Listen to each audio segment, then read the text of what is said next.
Good morning. Happy Sunday. Happy Sunday fun day. We're here at the Ohio Regional, the beautiful Columbus Airport Marriott. Yeah, we've got a fun morning session of darts here. Another ESPN Invitational qualifying event. 2 people gonna earn the right to play next year in the Invitational as the Pro Doubles 01, as we're watching here. Both of the winners do qualify for that. So yeah, and a slightly smaller bracket for what I would have expected considering what's on the line. Only a 16-person bracket. Again, those brackets can be found in the BullShooter Live app. But yeah, so we're starting out here. We've got team spoiler alert, which is Chris Tesso and James Mason taking on Bill's Mafia, Rob Toy, and Matt Klein. This is Chris Tesso here at the board now. We get to deal with that fun freeze rule today for the events. This is open and double out. Not sure if we're playing 3 out of 5. I would assume that's the case considering the smaller bracket. I would say probably on the winner's side. It'll be 3 out of 5 like we did yesterday in the Pro-Am. We'll keep you posted on that. And we also have some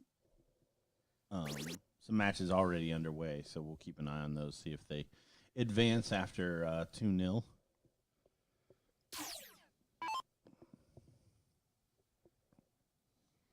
We're early enough in the day. If you want to head over to Spider 360, go ahead and put you in an order for some BullShooter swag.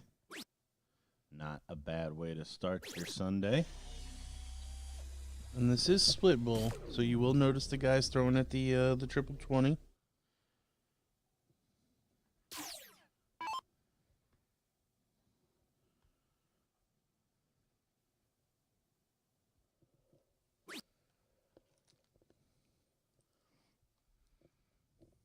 Yeah, my wife actually bought a shirt yesterday at the booth. She was all kinds of pumped. Good company, lady. Yeah. Spending the money while I make it. But no, she did show me the shirt she bought. I really liked it. So yeah, if you too want to be like my wife and you're not here, check out Facebook.com/Spider360Home to get all of your BullShooter gear and accessories. And you can also go to Spider360.com. We're also on the gram. You can find BullShooter and Spider360 on Instagram. The gram? I thought we just called it Insta. I think the kids say the gram. The gram? Or do they say IG? Is that like On the Line? You ever seen the movie? I think it was Interns or something. It was Owen Wilson and Vince Vaughn, and they were working at Google, and they were like older dummies, and they were doing like the internships. So all the kids are basically like know all the technology, and they don't. But they kept saying like on the line, and the kids are like, "You got to stop saying on the line. It's just online." And he's like, and he just kept saying like on the line, like you take a picture and you put it on the line. They're like, "Yeah, that already exists. It's Instagram." He's like, "I'd really like you to stop saying on the line." Yeah, I definitely have not seen that one.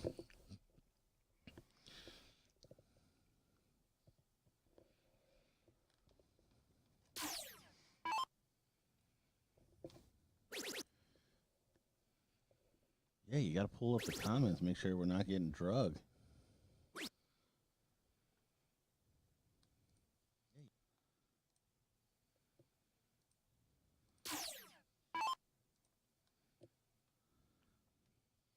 Daniel List is with you.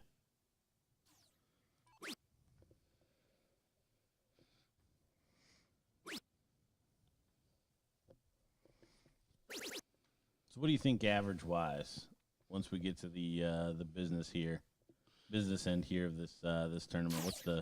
What's the standard? An 0-1 split bowl, double out.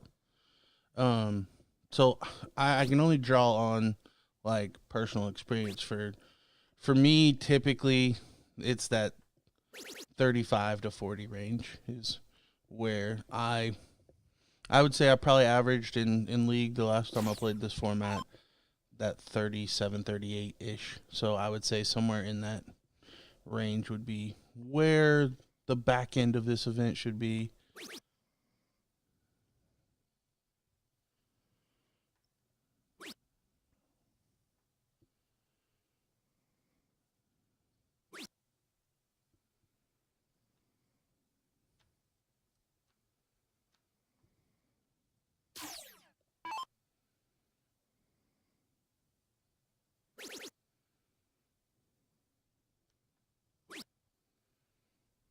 I'd say with a doubles event, because mine was single, so I'd say doubles probably increases a little bit. Just because there's less chance of you throwing in a double. A lot more scoring visits.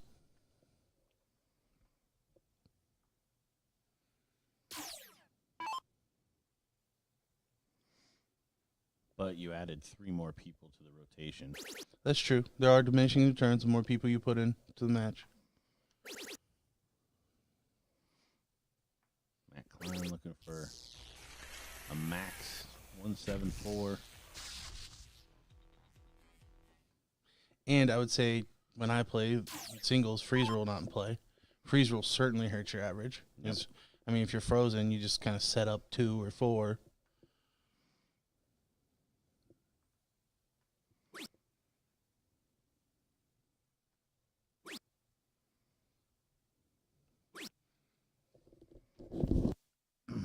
Now, no pressure.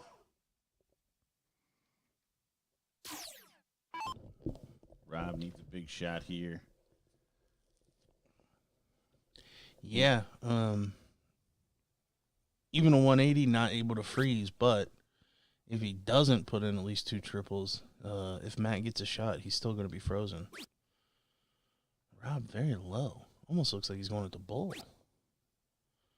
Yeah, that's probably some Sunday darts right there.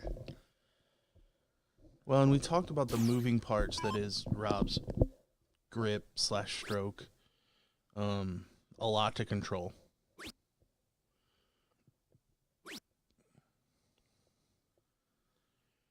No real pressure there on Chris. And the 48 frozen, so probably looking at 44 or 46.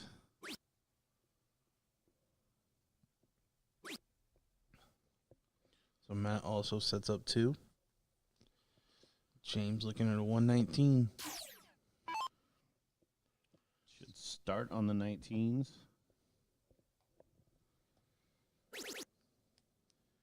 No harm, no foul if you're going to hit a triple. Double top for the first leg. And we are playing 3 out of 5 in this pro bracket. So only chance really for Matt and Rob is Rob to get within finishing distance and get another shot and check something big. That's the equation right now. Yeah, typically once you've frozen your partner, it's probably going to be on you to take out the game because to unfreeze, usually pretty tough. We see it every now and again where somebody, and we see Tesso hit the double 1 there, but somebody that had their partner frozen hits a big shot and then the other team misses so their partner does get a shot or something, but not often.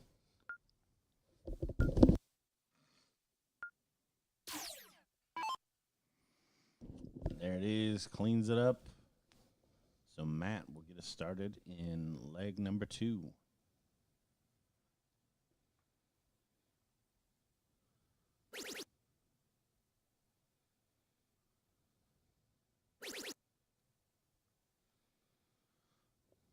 Probably on paper favorites for this pro doubles event. Dustin Holt and JT Davis playing together. Currently 2-0 up on Wildebeest and Brandon Kessler. Yeah, those two definitely a very strong team. Running through some of the teams. Johnny Lackey and Mike Scarborough, obviously, ones to look out for. I know Sam Vanderpool and Travis Brewster made a decent run yesterday. And then you talked about Greg and Brandon. I'd put them up there. And then also Denny Gorn and J.J. Carpenter. If I had to stack the odds, those would probably be the teams that I would outline.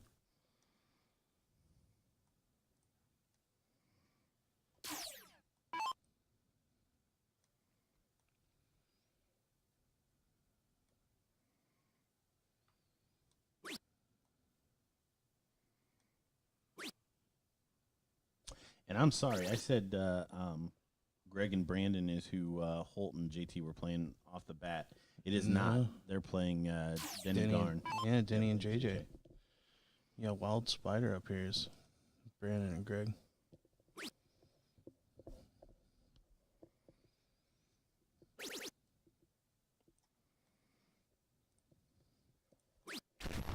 I want to put this out in the chat. What do you guys think of team names?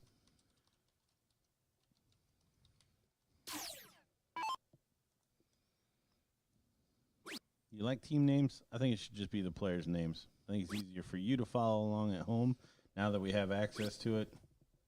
The biggest reason for me is the vulgarity. Like, I got a pretty foul mouth. I'm not going to lie about it. But when it's public and anybody can go look at the bracket, we get some people that sign up as some names that we probably shouldn't. Well, I'm not a Puritan, so I could give a crap about that. I just want to be able to follow the bracket. Think of the kids, Dad. Little Johnny goes on there to look at his dad's bracket, and then... Oh, no, he sees ship-faced. Yeah, his dad's playing that. Honestly, the women's brackets are the ones that get more vulgar. There's a whole lot of bees in the crowd when the women sign up.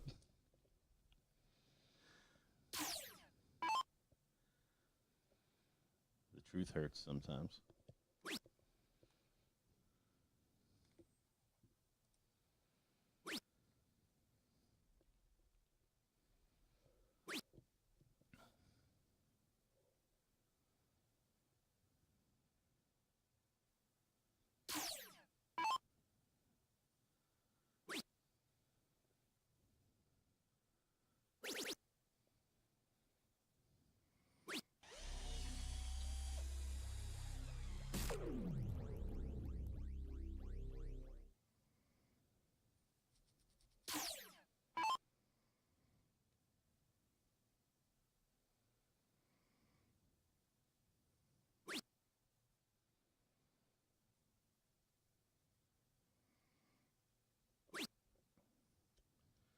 Rob continuing to struggle this Sunday morning.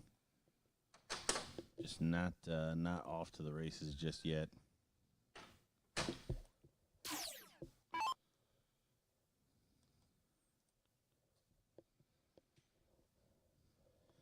lot of parity between the other three players.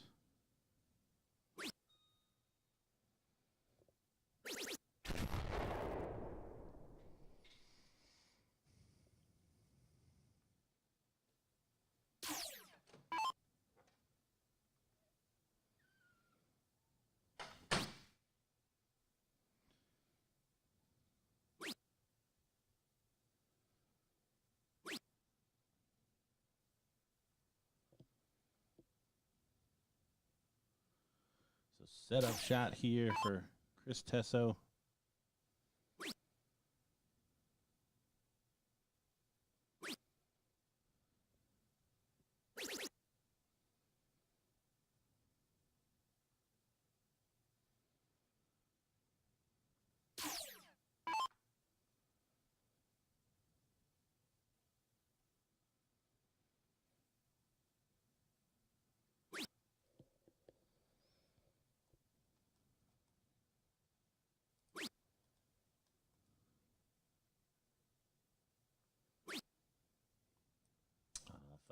Rob was going to straighten it out a little bit there.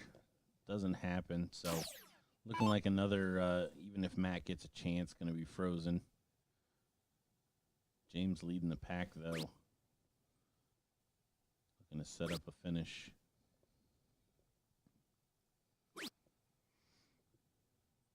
Ooh, definitely leaves himself some work to do.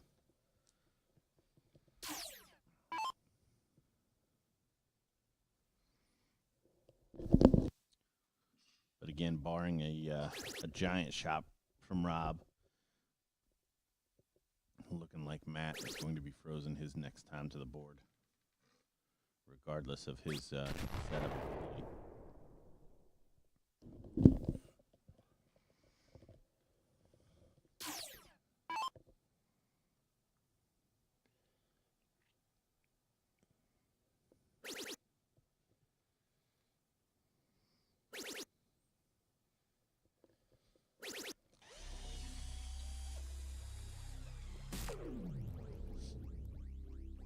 Rob really needing to put in a big shot here.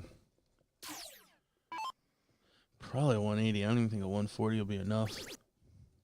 He's going 19, so 171. So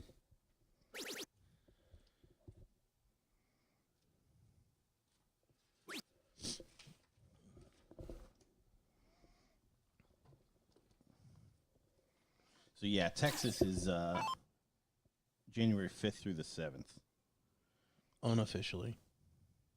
No, Texas is official. Yes. Yeah, that's on the website. Yeah.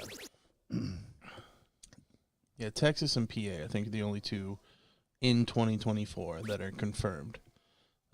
Arizona and potentially Nebraska and California all still, I think, possibilities, maybe. TBD. Yeah. Trying. It all depends on operator and hotel situations.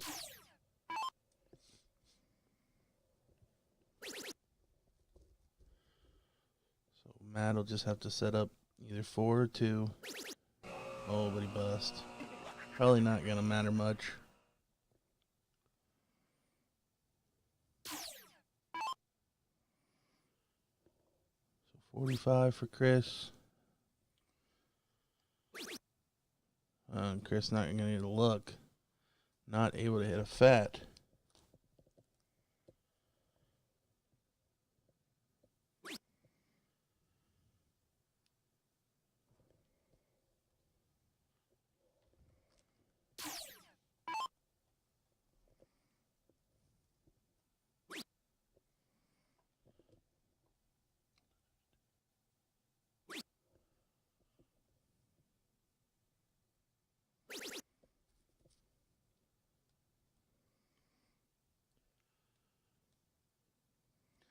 Rob finally finding a treble, but probably too little too late for this leg.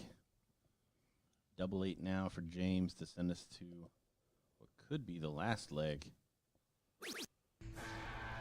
There it is.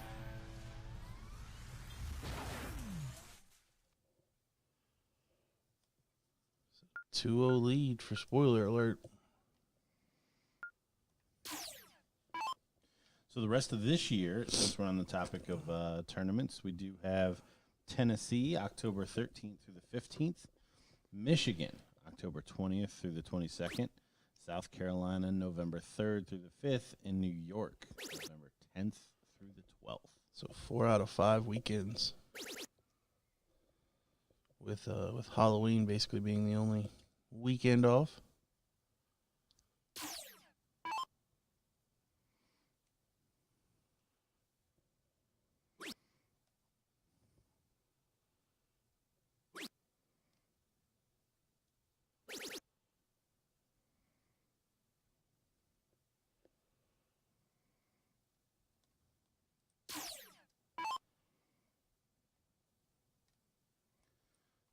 Also have the women's doubles 01 and the open doubles going on this morning.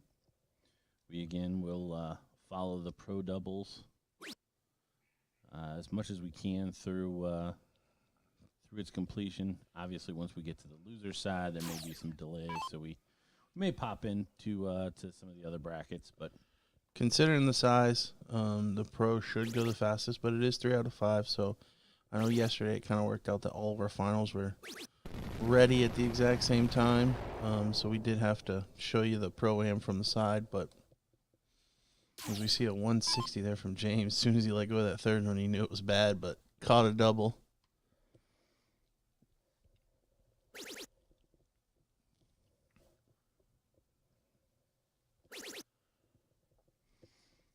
Who do you think Matt Klein likes in the NFL?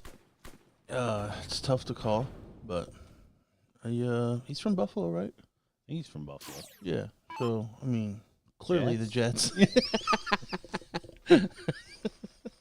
Oh, the same hacky joke. That's why we're friends.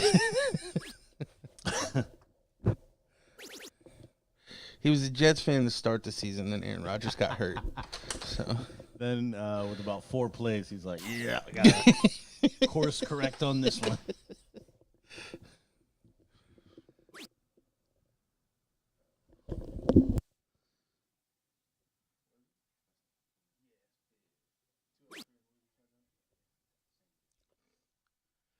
So can confirm Holt and JT Davis do beat JJ and Denny Garn 3-0 straight away. I want to say JJ and Denny are the defending champs of this event. I can actually pull that up. You can pull that up. And you can pull that up at home if you head to BullShooter.com. Click on the tournament link. You can actually see past winners from all of our regionals. Regional Tour Archive. BullShooter 37 Tour, because we are in the 38th. Click Ohio Flyer.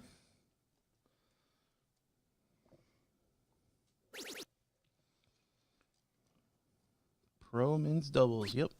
So JJ Carpenter and Denny Garn were your champs. Oh, the hammer and the helmet.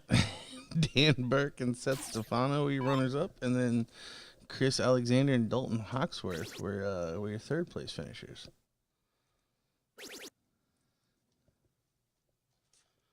Much different crowd this year than last year. Interesting enough.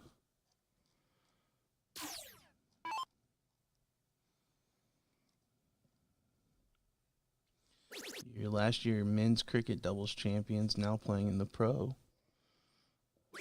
Hanson and Hall. They're up 2-1 against Boom Shakalaka.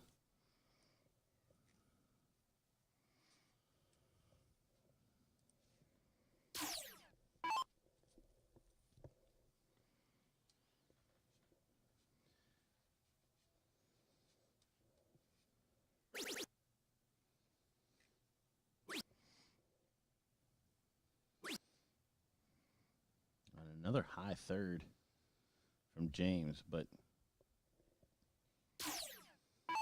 been probably the best player on the board in this match thus far. Matt's been pretty solid. He's just been frozen.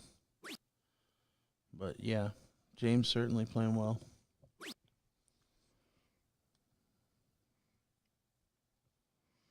Chris needs to get in gear as to not freeze his partner.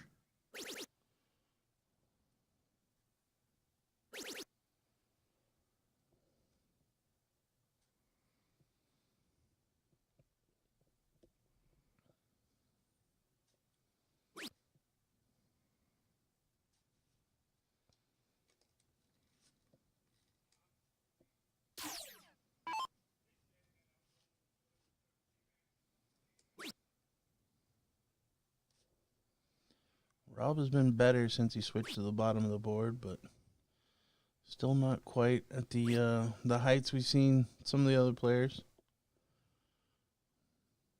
James averaging over a 40 right now. 136 for a 12-dart leg in the match.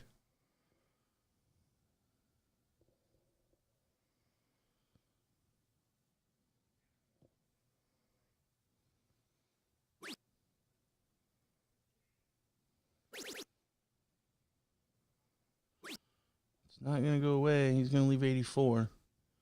And Matt does get a look at a finish, 130.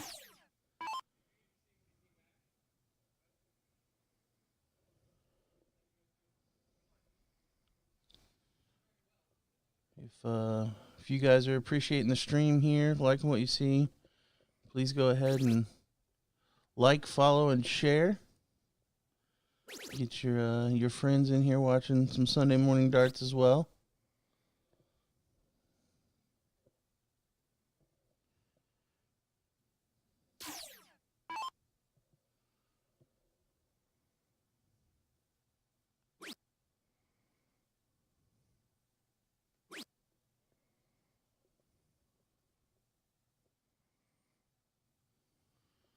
Tesso's struggling in this leg. Well, triple 12, not a bad dart. Polished her off with a Joe Brooks. The Joe Brooks. So Rob can actually freeze James here. Needs to get to 145. So a solid ton will do it. Or 95 going to the 19s. Yep, another solid number. Big shot. So James not able to shoot the 84. For those that aren't familiar with the freeze rule, you cannot finish the game if your partner score is more than your two opponents combined. So Tesso at 196, Rob and Matt total of 151. So James is not able to finish.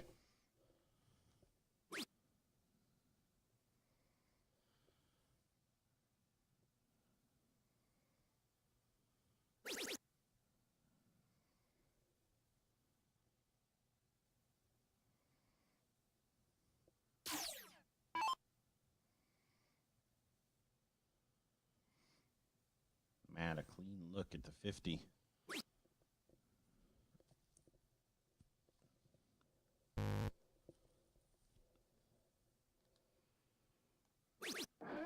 Hey, finds it. 2-1. The Bills Mafia on the comeback trail.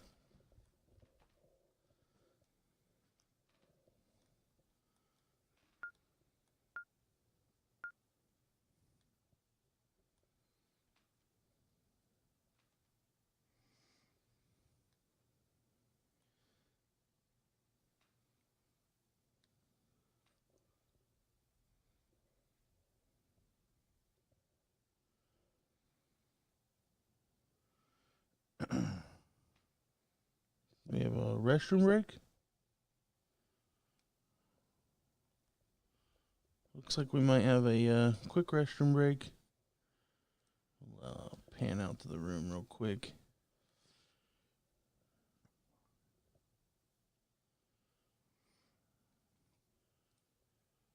See the room, not quite as full as it had been the rest of the weekend, but still quite a few players in here. While we're doing that, I can update you on some of the brackets. So Chippendales beat Shipfaced 3-1. So they will take on Wild Spider, and that's a pretty tasty one. So Greg Fontaine, Brandon Kessler, Johnny Lackey, and Mike Scarborough. That'll be next up on our stream board. Picket Pride, still waiting on the winner of Hall and Hanson, Boom Shakalaka. They're in the decider right now. Nickel and Buck had a bye, waiting on the winner of Tango and Cash and Trippin' Bird, 2-1. And this one, the winner of the match that we are watching currently, and actually they got going again. Somebody was a quick break. Sorry. So the winner of the one we're watching currently will take on Holt and Davis.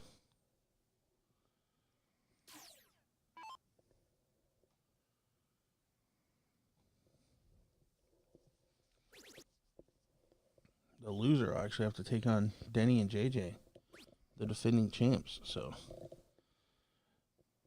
I don't know. Pick your poison. You win, you get Holt and Davis. You lose, you get Denny and JJ. I'll go ahead and win. Take that butt whooping. Yeah, I mean, that would only be one loss instead of two.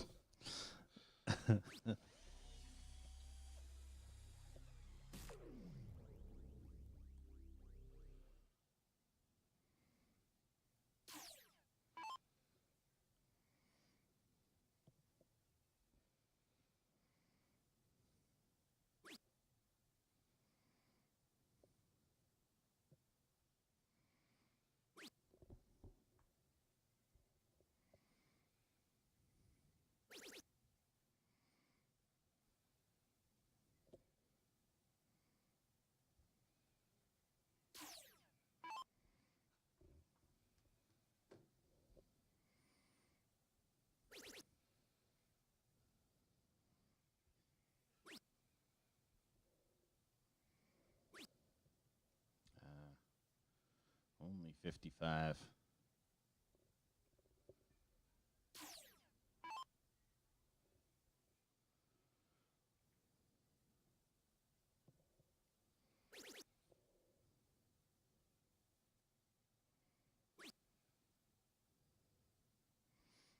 See the all shucks from Matt there on the second dart, but able to find it. Really good dart to get around that top wire. 20.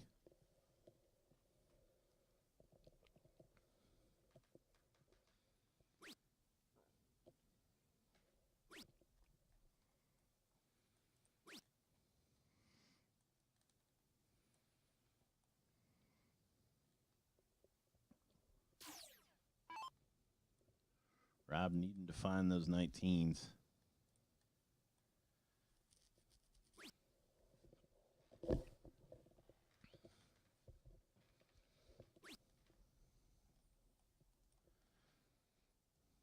Did just queue up. Wild Spider taking on Chippendales. The next streamed match.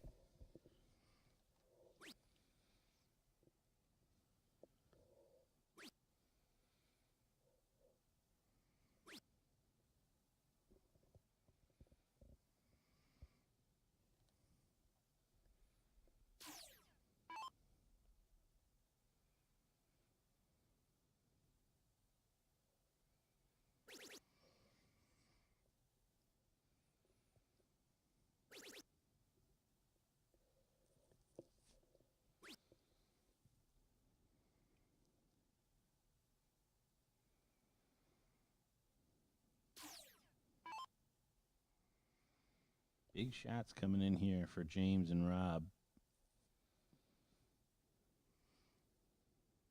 Going to help determine probably the fate of this match. Nice 140.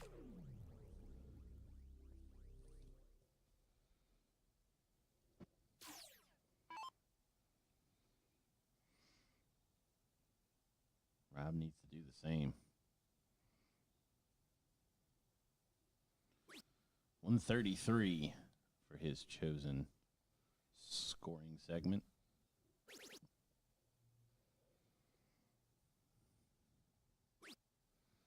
Well, it's not looking good. Yeah, not going to do it. We saw Matt get froze in the first two legs. It's looking likely to happen here in the fourth.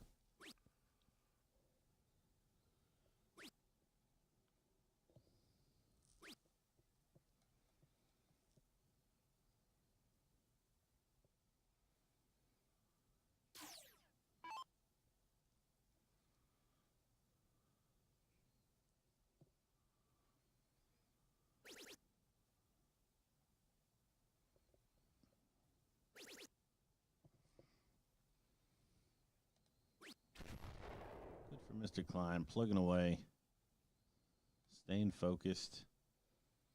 Gonna take his chance if it comes.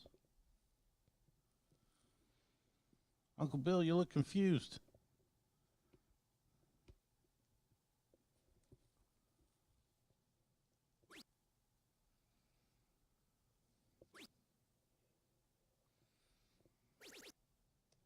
Ooh, an opening.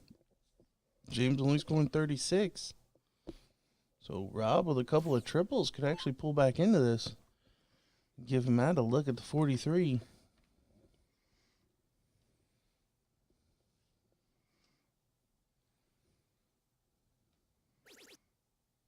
It's a good start. He did hit a couple big triples at the back end of the last leg as well. That'll be enough.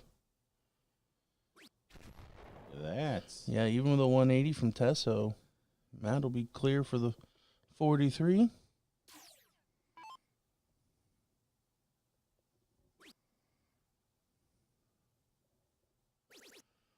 Well, Bill, go ahead and shoot. What's the question, buddy?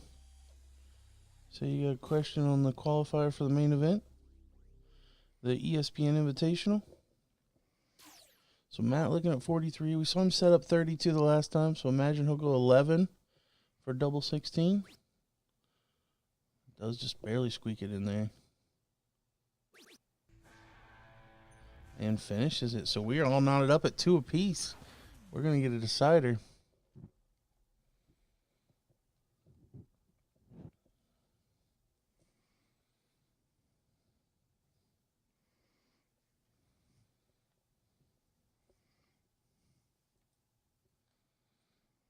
Just inside the bull. Kind of high.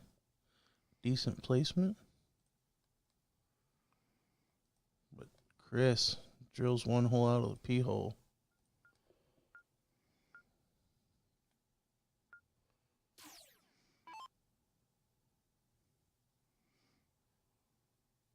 All right, deciding leg.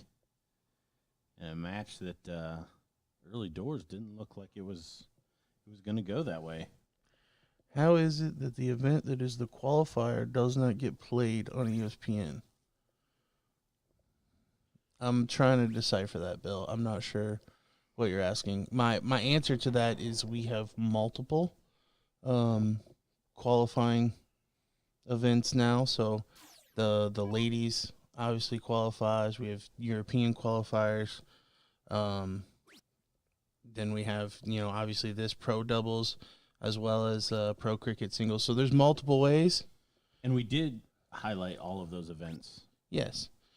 Yeah, I mean, you're saying the cricket singles, so they should play cricket in the invitational. But, I mean, this is a pro 01, and this also qualifies. I think we have multiple variations of the game of darts. So I think all of them kind of have their merits, but we have to pick a format for – I say we didn't actually get to decide, but Right. They had to pick a format for what's played on ESPN, and candidly, 01 offers you the most concise time structure because you know as well as we do that sometimes players get into cricket and it turns into a point battle, and that alone, that one leg could take forever.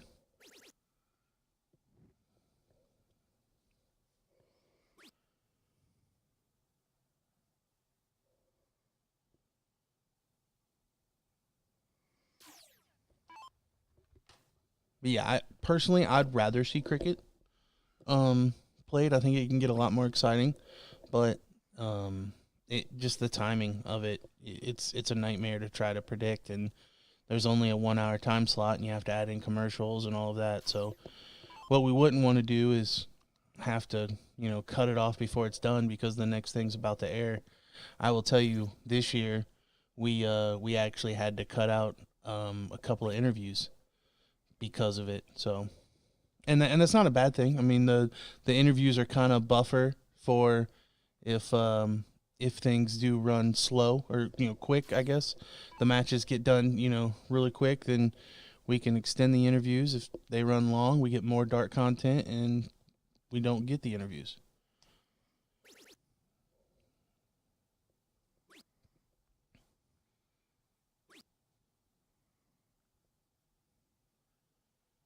And the other thing about 01, the big thing, like you said, is the time crunch.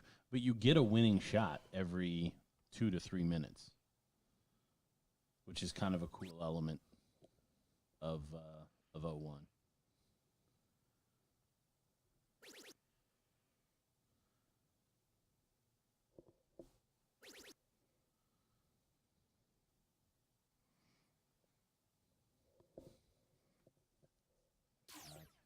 Dancing around that treble 19.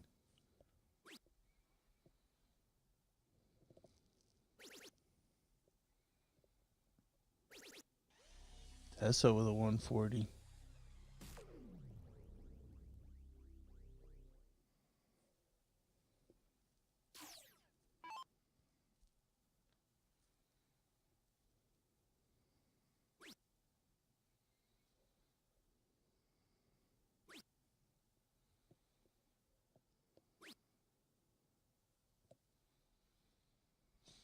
And the first real slack leg we've seen from Matt here might be the one that gets him.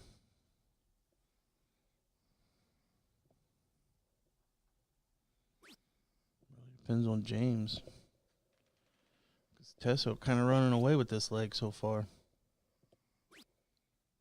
Yeah, and James, one of the better players on the board up until now, is given a little cover because Matt and Rob are both trailing behind.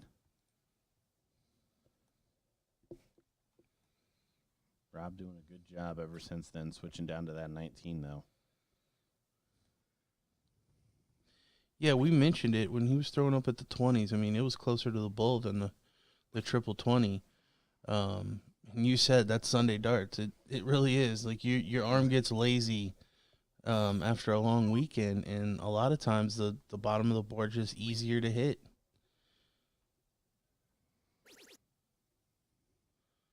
In fact, you see him holding his elbow back there.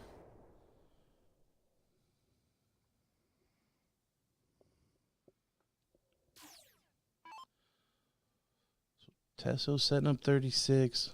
Looks like this leg's inevitable.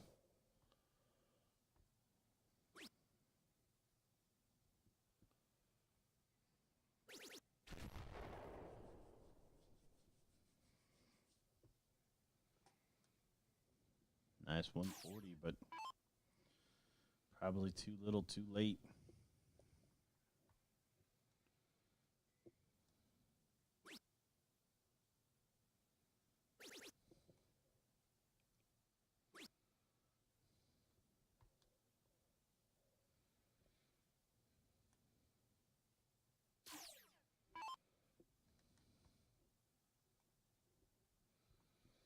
Well, Ian, if you stop by the Hilliard Moose on Tuesdays, you'll be able to see Gordon on the dartboard. As for me, you might have to come to the Buckeye in November. Also at the lovely Columbus Airport Marriott. Oh, yeah. Good call. I'm a terrible tournament director. I'll promote your tournament for you. For you steel tip enthusiasts. Oh, double 14 now for Chris.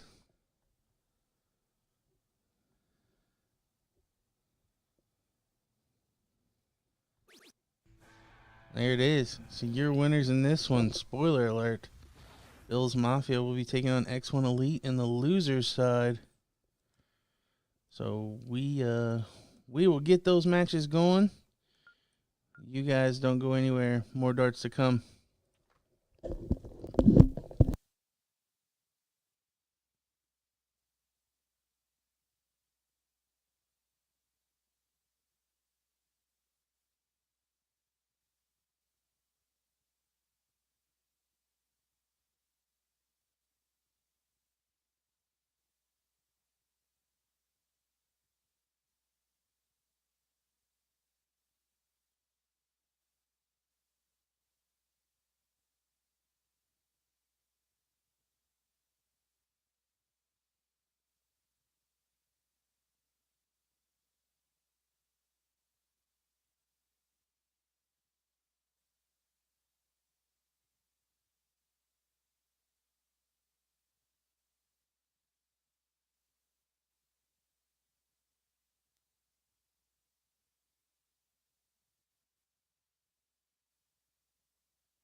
We are back. Second round. We've got Mike Scarborough and who did I say he was playing with? Johnny Lackey. Taking on Brandon Kessler and Greg Fontaine. This is winner side, so best 3 out of 5. Looks like Brandon just nicked that cork. Can't even see Mike start. But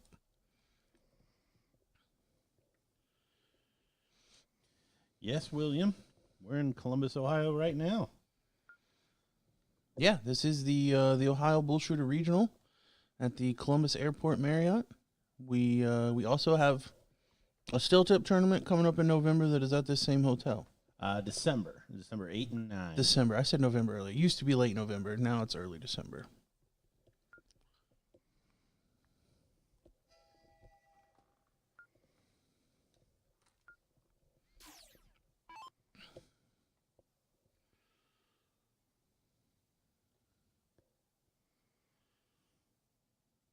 So Brandon Kessler to lead us out here. And this is a late pairing. Brandon and Greg have played together many times. Used to play doubles together all the time. But I saw Brandon earlier in the weekend, and he was actually set up with somebody else who canceled on him. So he and Greg, somehow, stars aligned, and these two are back together. So kind of a story here. If those two could actually pull this out and win, that'd be almost romantic from Almost. from where they used to play together back in the day. And they still might play together here and there. I know Greg took some time off, and Brandon a little more focused on the business, but Greg actually played really well against me yesterday in the trips. I did get to play the trips. That's who put us out, was Greg. He pretty solid, smashing the bullseyes on us. I unfortunately could not hit an out. Pesky outs. Oh no.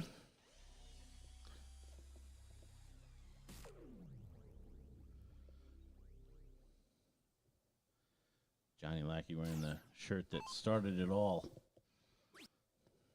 The tuxedo. Yeah, the Dr. Handsome moniker.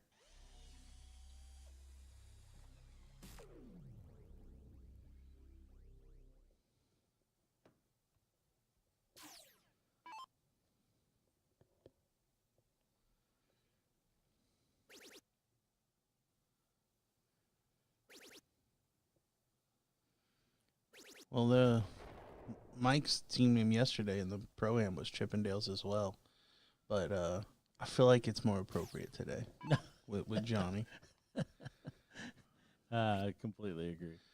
Mike, obviously, with the nickname Magic Mike, and then Dr. Handsome. Those kind of work for Chippendales dancers.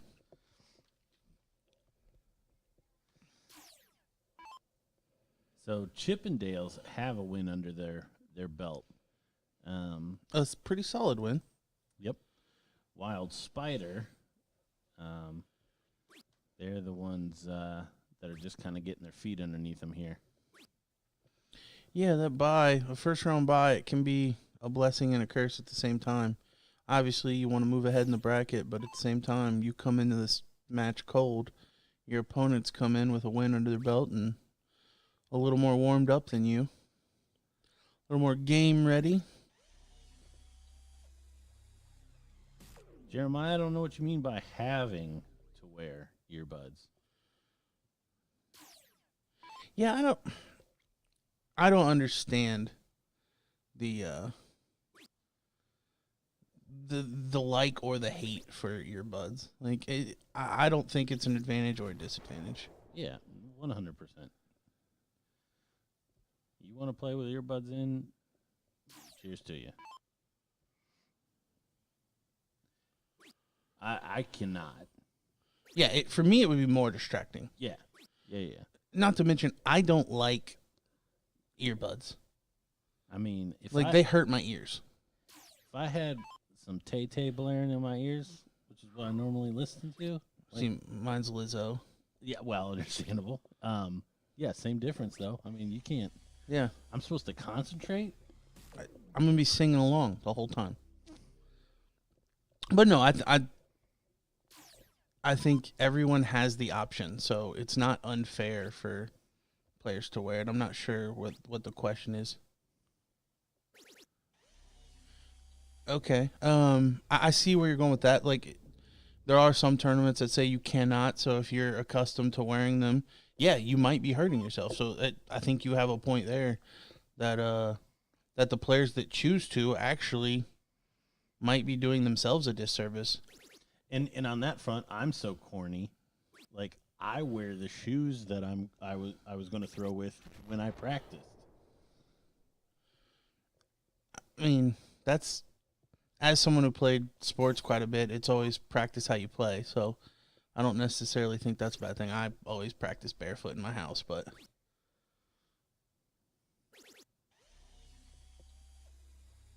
yeah, sorry, Jim. I thought you were coming at that from the angle of like, oh, these guys are, they've got an advantage because they're wearing the earbuds. But yeah, I think if anything, it's a disadvantage for certain tournaments.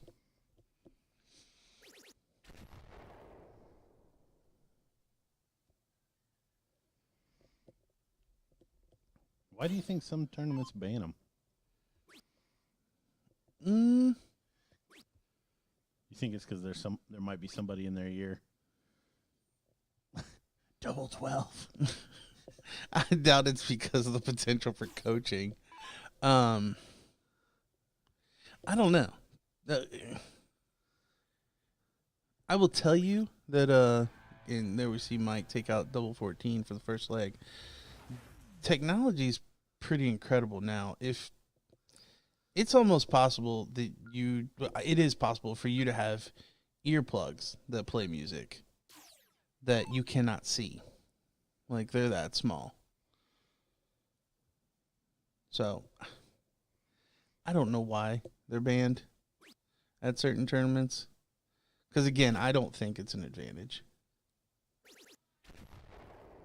But I'm also like in the camp of like people want to use steroids to play baseball. Do it. I don't care. The Daniel Tosh. Yeah, like Like, I want this to be like a video game.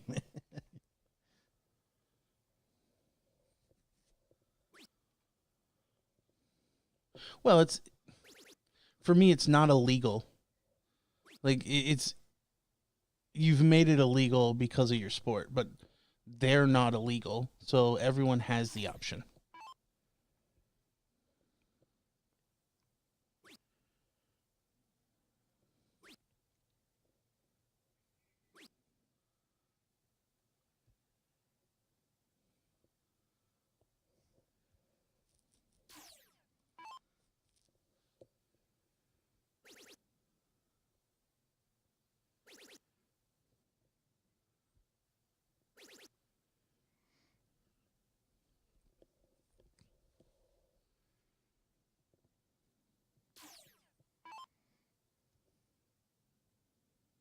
Yeah, Randy, that was always my idea behind it. But the days of practicing are Practice. We're talking about practice.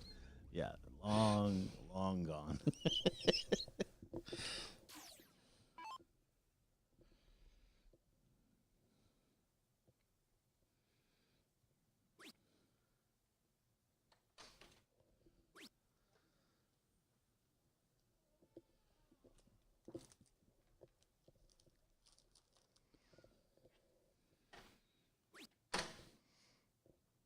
My big openings here. Greg can figure it out. Should be 1-1.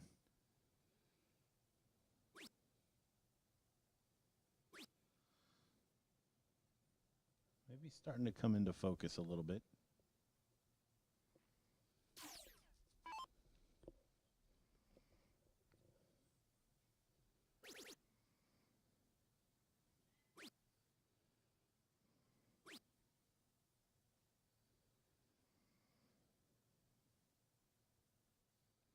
One thing I've noticed about Johnny is when he starts to struggle a little bit, he tries to over exaggerate, which I completely understand. You're trying to mimic the perfect throw, but it puts a little bit more jump in his.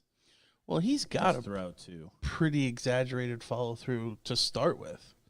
I mean, when you really look at his follow through, he's got one of the best in the country, like consistently. But yeah, you're right. He definitely tries to figure it out through. Make sure you're following through. But that extra snap, it Yep. feels like he's. It starts to affect the shoulder and the body. Yep. But yeah, when it's going well, it looks pretty good.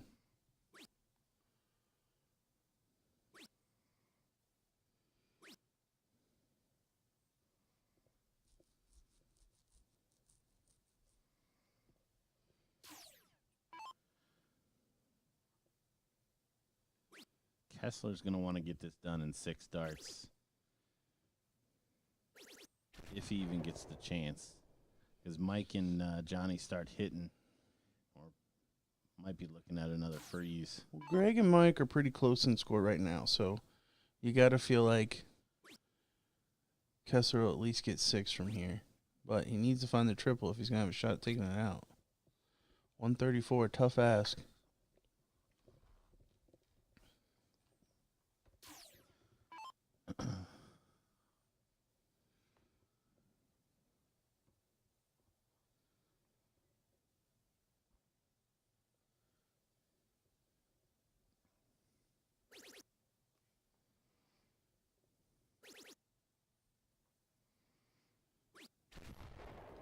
Mike putting some pressure on Greg.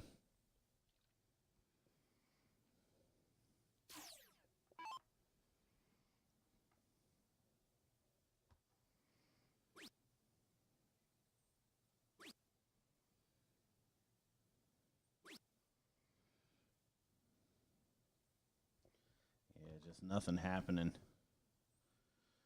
for Greg right now.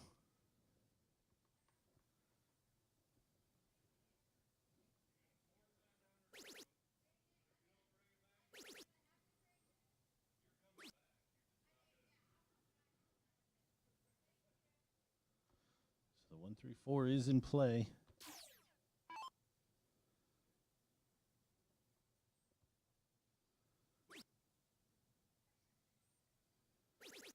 It's not going to go away, and I don't think he's going to get another shot. He does set up 40. But we saw in the last one, spoiler alert, ran out to a 2-0 lead because Matt was frozen twice, and then they end up taking it all the way to a cider. So going down 2-0 in this format, a little less bothersome than some of our other formats.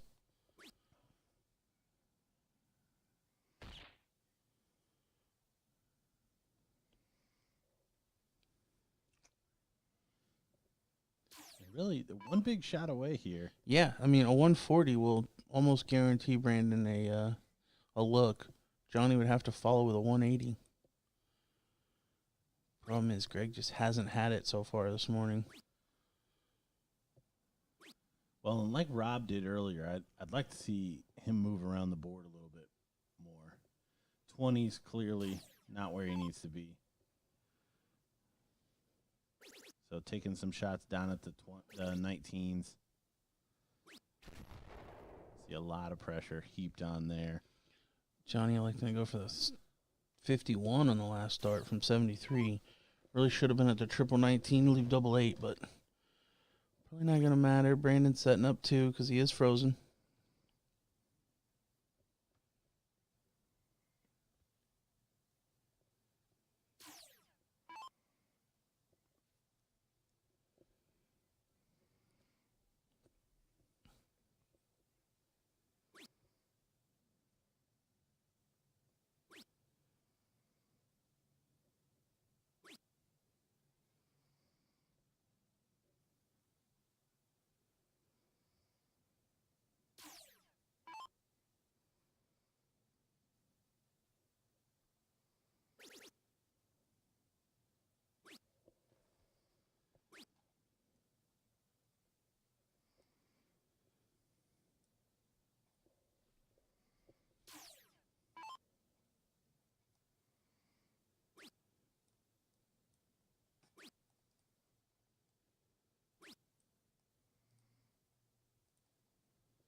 I like this from Brandon.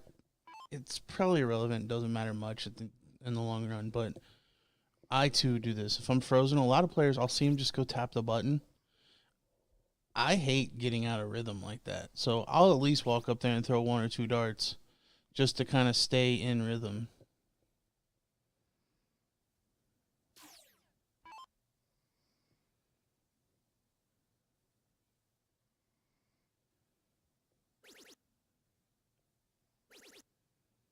And there you talked about it. Greg switching down, finding the triple 19.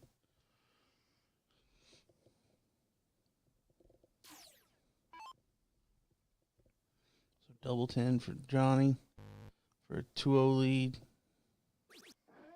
There it is. So Brandon will lead it out in leg number 3. Yeah, looking around the rest of the bracket here, all tied up with Pickett, Pride, and Hall and Hansen. Trippenbird and Nickel Buck all tied up at 1 apiece. And Holton Davis up 1-0 on spoiler alert, who we saw get by in our opening match.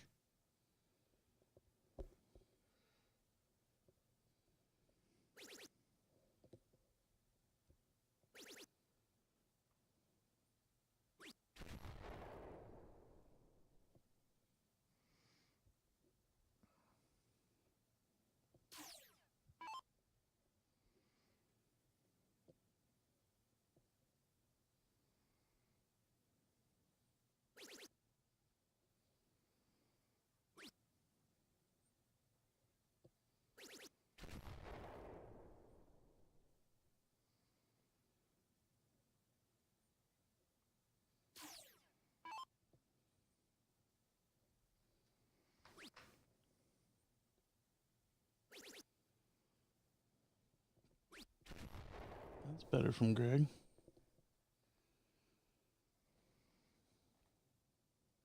Yeah, Jeremiah, I kind of said the same thing. Holt and JT teaming up was a little unexpected for me as well. I don't know how familiar those two are with each other, but it certainly makes them the on-paper favorites in my opinion. But yeah, not the team that I was expecting either one of them to be. Oh. So, Jules was supposed to be Holt's partner. Interesting.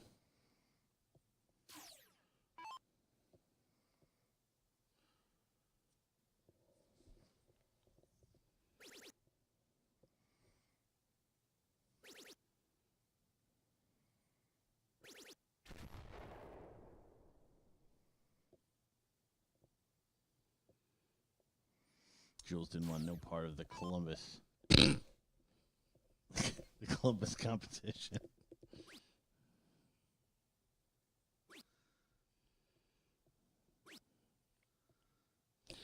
Maya, I'm surprised you took off and didn't stick around for the pro doubles. Again, just to remind everybody, this is a qualifying event for the BullShooter Invitational.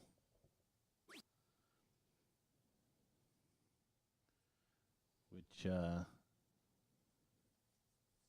everyone knows, qualifies you for ESPN. Family commitments. Understandable.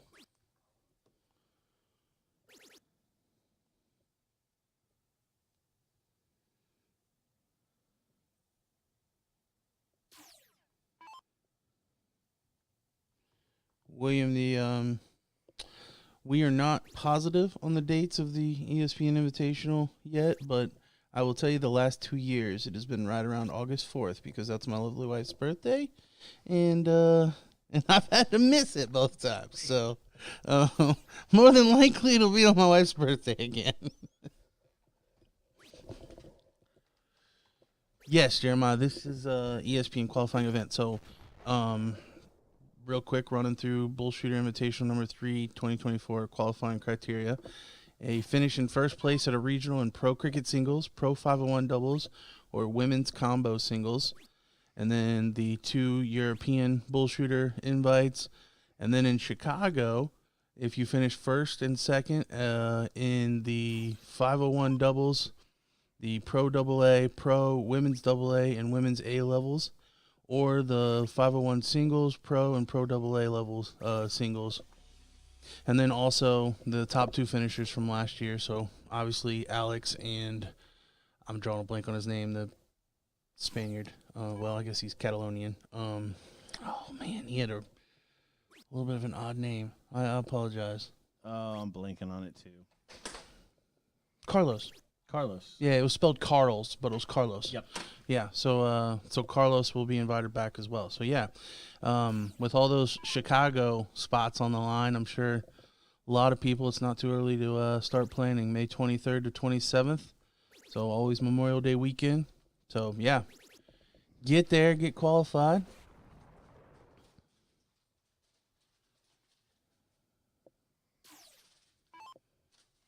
Qualifiers thus far, Dustin Holt won the cricket singles, and the women's singles champion was Taylor. Yep, Taylor Thaxton. Which we see Greg, we talked about, just put in a 171 to leave 51. The switch at Sunday morning, take advantage of the lazy darts.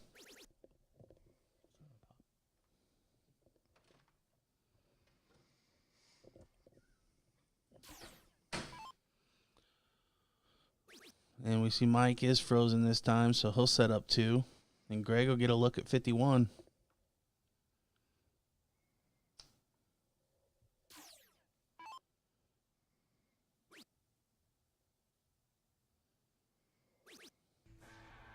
Two darts? Yeah. Snapping out of it. This, the important one, though, is Johnny and Mike will have the start.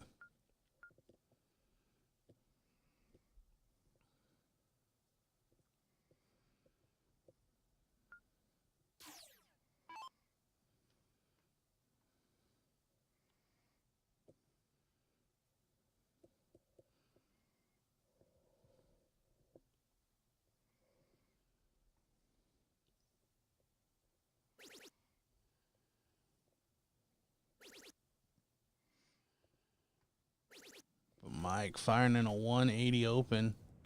Gonna make it tough to break. You're probably gonna need some help from Johnny. Yep.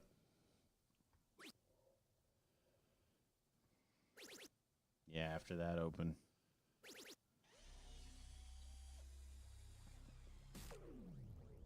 Brandon stays with him.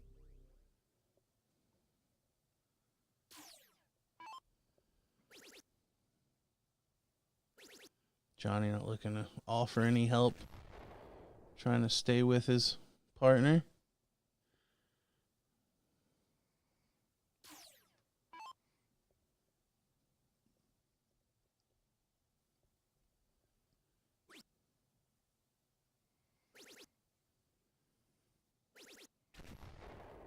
Greg finding his range on the 19. Yeah, all 4 players with at least 2 triples.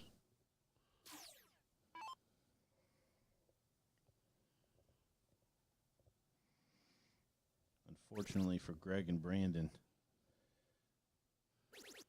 parity in this setting is a huge advantage. Mike 5 perfect to the, or 5 into the perfect 9. Does miss the 6th. Yeah, huge advantage for the team going first.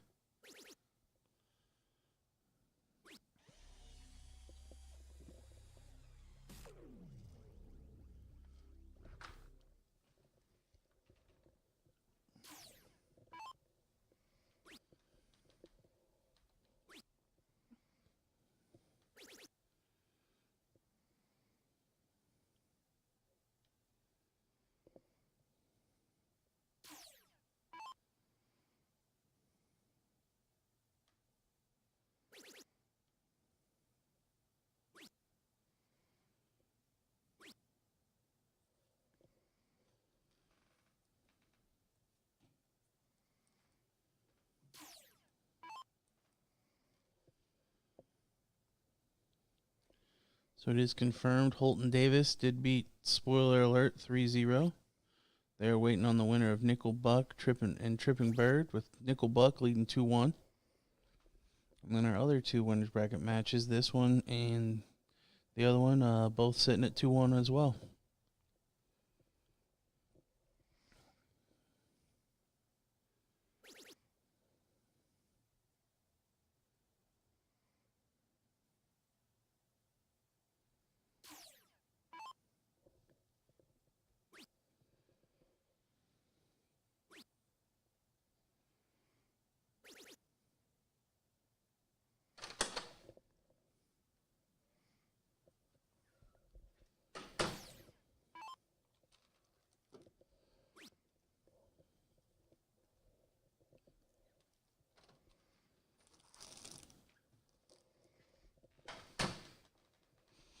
So Johnny at 261.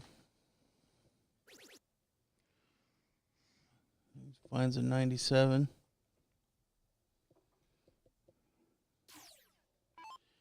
Greg probably needs two triples here. Would still need Mike to miss. But just to pull back with the pack. Doing some math here. I don't know if there's a big difference between 171 and 180. No.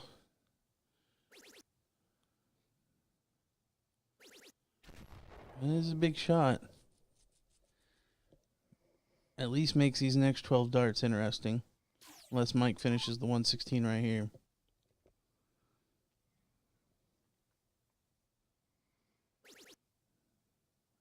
Shot is on. Double top for 3-1. Oh, he dropped it. He yanked it.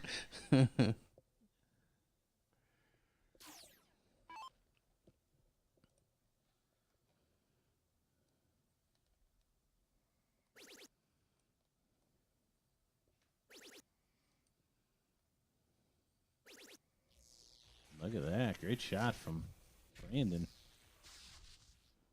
Yeah, didn't have a finish, but put in 3 triples to leave 2. So really helping the freeze cause. To start this round, Johnny was 14 points ahead of Greg. So you add in the 2 that Brandon has, and Greg's going to need to outscore Johnny by 16, well, 17, in order to get the freeze. But Johnny scored a ton, so 2 triples needed for Greg. That's still on. Just needs a triple. And he finds it. Huge shot there from Greg.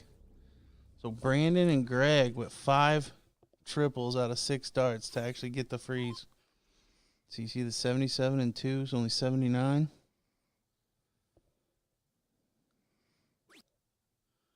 So Mike will leave 4. I like the 4 leave better, by the way. Yep. It accomplishes the exact same thing. Yes.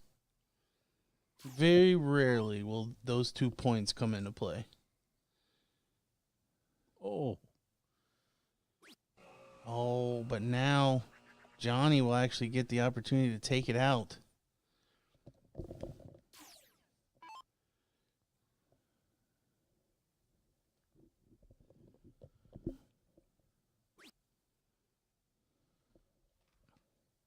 $14 for Bull. Treble 14 for double 11. See what he chooses to do here. Oh, he played it aggressive, and he gets it. Finds the 48 and the double 8. Good finish. Johnny Lackey, your winners here. 3-1 Chippendales. We are going to schedule up the next one on the board, which will be Nickel Buck and Holt and Davis, our first semifinal. So don't go anywhere. We'll be right back with that match very shortly.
All right, we've got our first winners bracket semifinal to go to the king seat match.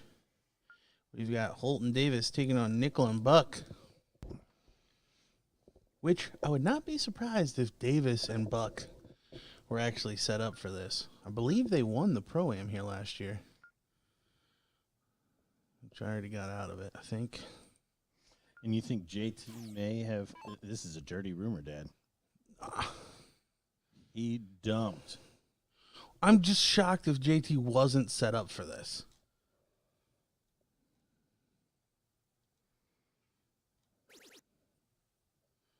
No, they got third place in the cricket singles. JT did win the Pro-Am, but... Or the other men's? Yeah, he won the other men's, but in the cricket doubles, he got third with Jesse.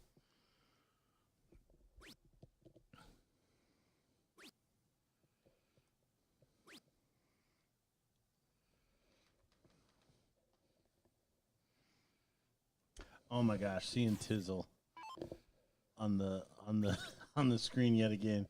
So driving home yesterday. Okay. Normally I've got Pandora or Spotify or something going. Amanda, my beautiful girlfriend, switches it over to the radio. Yeah. And I don't know what the first there was a first name, but he was like, "We'll be right back on 106." This is something Tizzle. And I was like, oh my gosh, of course it was.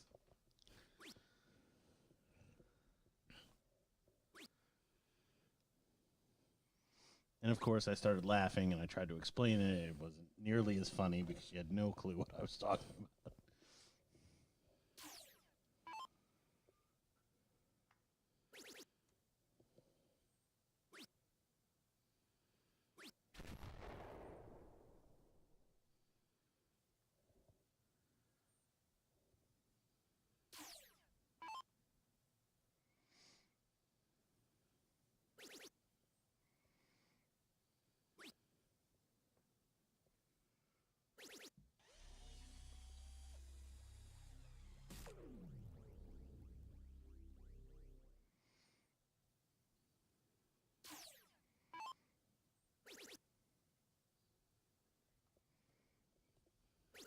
Jesse coming out firing. Well, he's got that hate in his heart. I was getting ready to say, I almost hope that is the case, and now he's like, I'll show you. Tizzle. Me and Peter Nikizel. They call me Jay Bizzle. But JT also showing that he can hit triples.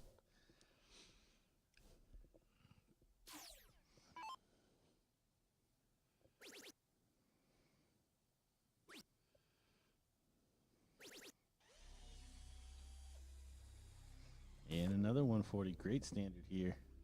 Yeah, everybody playing pretty solid.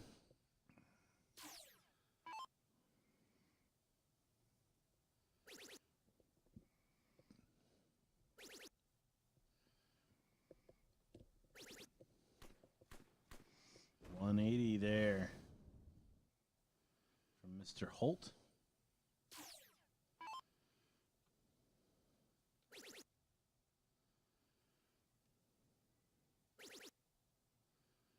Jesse playing real well. Averaging 54.5 and probably going to lose this leg.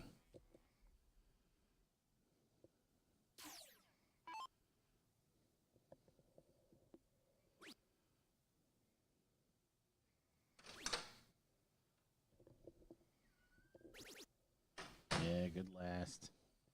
Stuck with it, found the treble. Opening for Peter to throw a 180 to freeze, though.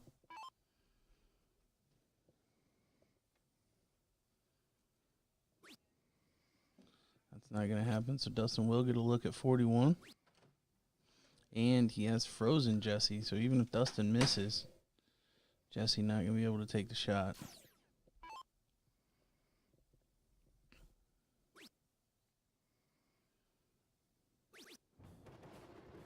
Dustin not in the mood to miss. An 11 dart leg to start us off.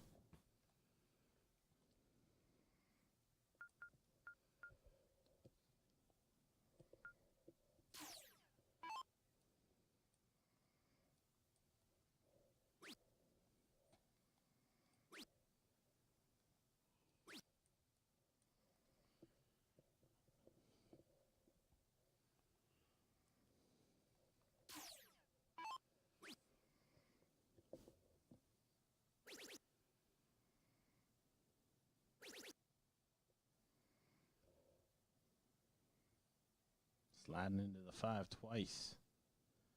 JT.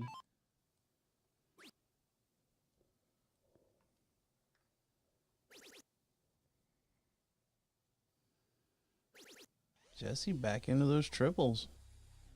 I know it's early on, but by far the best I've ever seen Jesse play. If he can keep this up, he's going to make it tough work for JT and Dustin.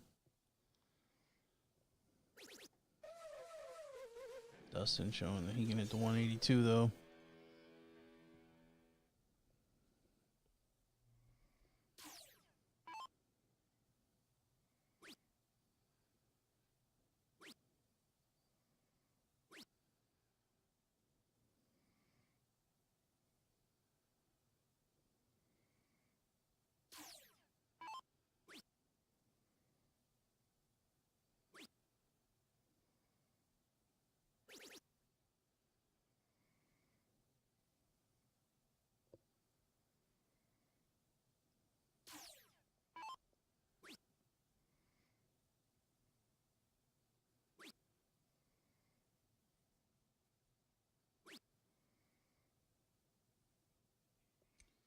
Yeah, finally comes off the boil on that shot.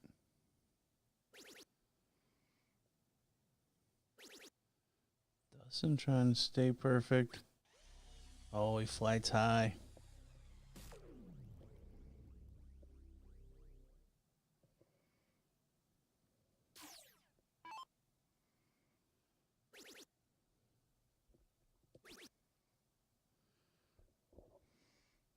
Peter asking if the Shanghai win is on.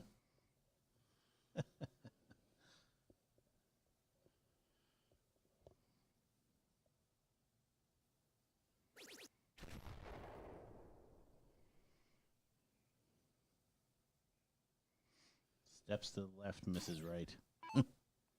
Classic.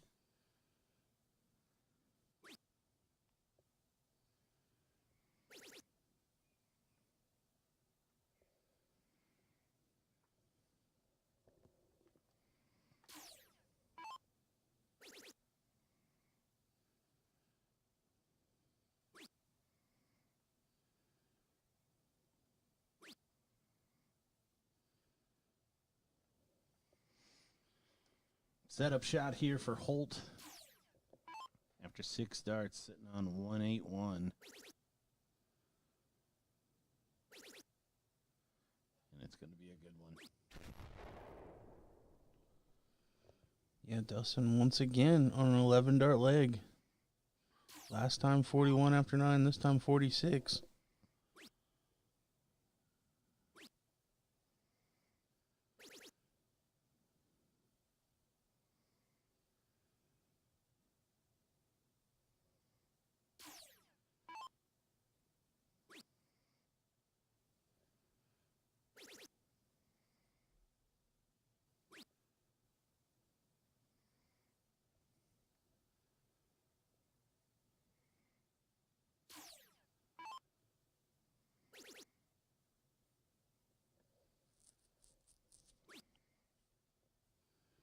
Jesse just off the boil. Does find a triple 20 with the last dart. About 46 for Dustin to take a 2-0 advantage. And no real pressure here. The only other person on a finish is his partner. So back-to-back 11 dart legs for Dustin Holt. Quality.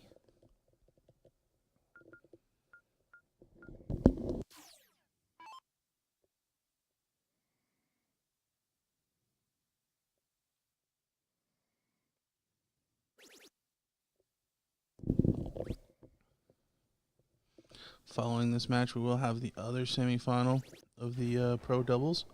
We've got last year's Open men's doubles cricket final winners taking on Chippendales. So, trying to do it on the pro side is Bryce and Mike.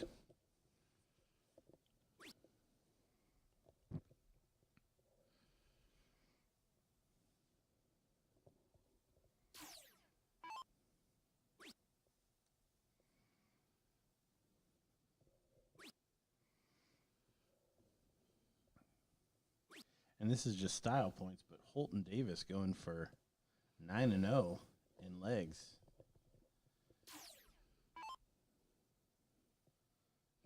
Yeah, have not dropped one yet.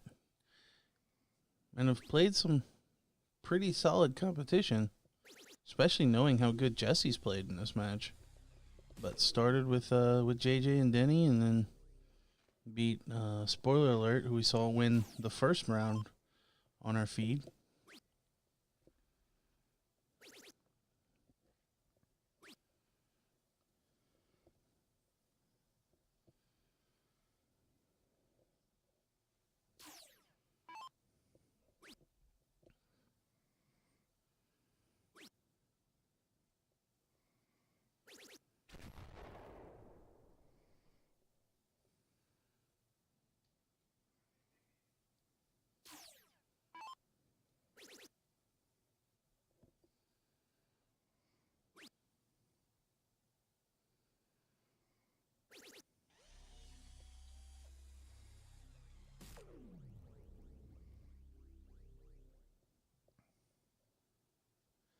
Dustin way off the pace this time.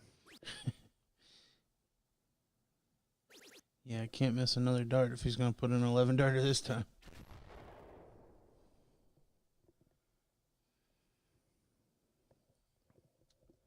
All the way back on 2-6-1 after 6 starts. Only averaging 40 points per dart.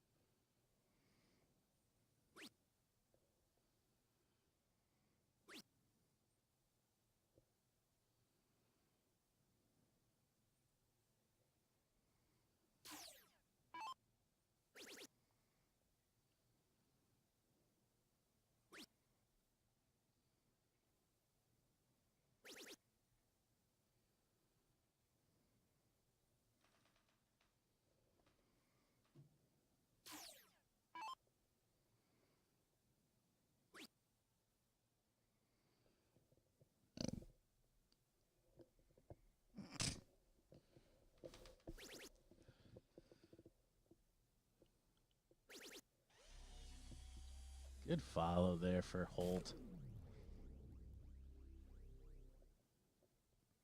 Needed 2 trebles after that opening dart to get to a finish.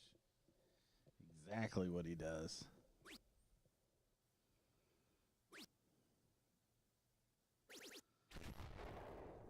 Peter found a triple with his third to leave a 116. Actually, if JT doesn't put in something here, potential for a freeze. Does find a ton, but a couple of triples from Jesse and the freeze will be in play.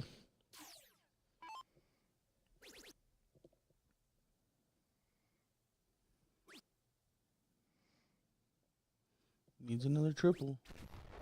Oh, only a ton. So Dustin does get a look at 136.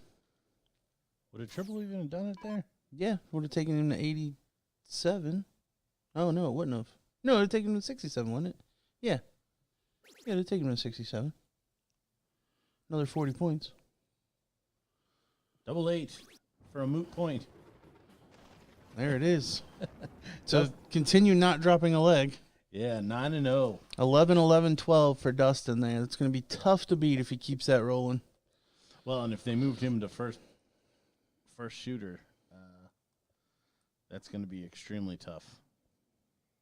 So next up, we're going to have the Chippendales against Hall and Hanson. Don't go anywhere. We'll be right back.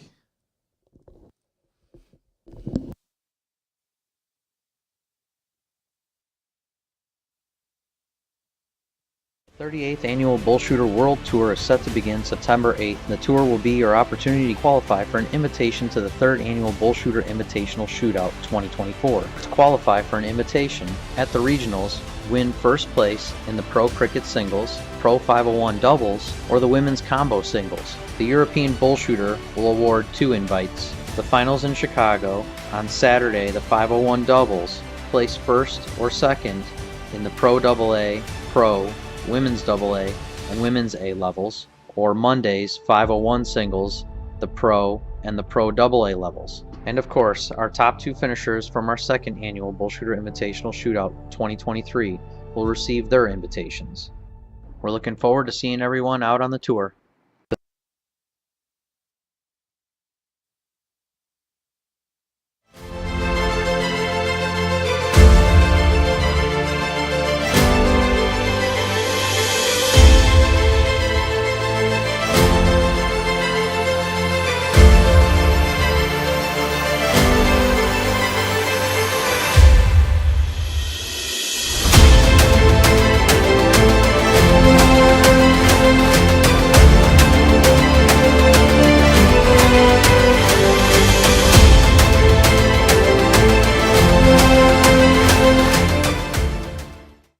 The 38th Annual BullShooter World Tour is set to begin September 8th, and the tour will be your opportunity to qualify for an invitation to the 3rd Annual BullShooter Invitational Shootout 2024. To qualify for an invitation at the regionals, win first place in the Pro Cricket Singles, Pro 501 Doubles, or the Women's Combo Singles. The European BullShooter will award 2 invites. The finals in Chicago on Saturday, the 501 Doubles, place first or second in the Pro AA, Pro, Women's AA, and Women's A levels, or Monday's 501 Singles, the Pro, and the Pro AA levels. And of course, our top 2 finishers from our 2nd Annual BullShooter Invitational Shootout 2023 will receive their invitations. We're looking forward to seeing everyone out on the tour.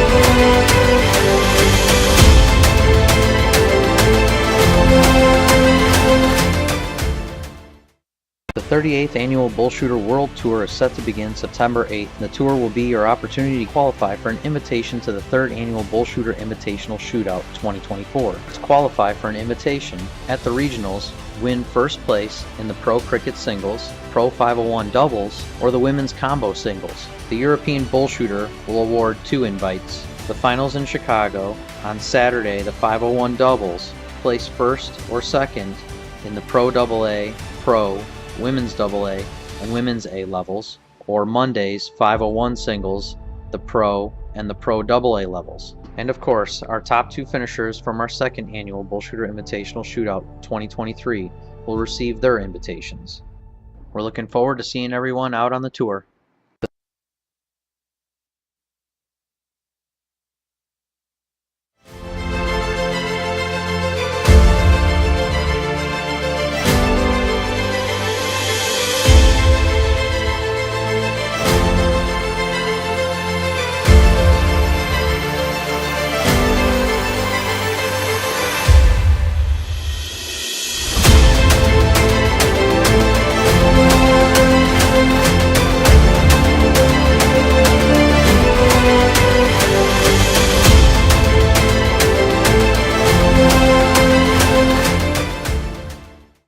The 38th Annual BullShooter World Tour is set to begin September 8th, and the tour will be your opportunity to qualify for an invitation to the 3rd Annual BullShooter Invitational Shootout 2024. To qualify for an invitation at the regionals, win first place in the Pro Cricket Singles, Pro 501 Doubles, or the Women's Combo Singles. The European BullShooter will award 2 invites. The finals in Chicago on Saturday, the 501 Doubles, place first or second in the Pro AA, Pro, Women's AA, and Women's A levels, or Monday's 501 singles, the Pro, and the Pro AA levels. And of course, our top 2 finishers from our second annual BullShooter Invitational Shootout 2023 will receive their invitations.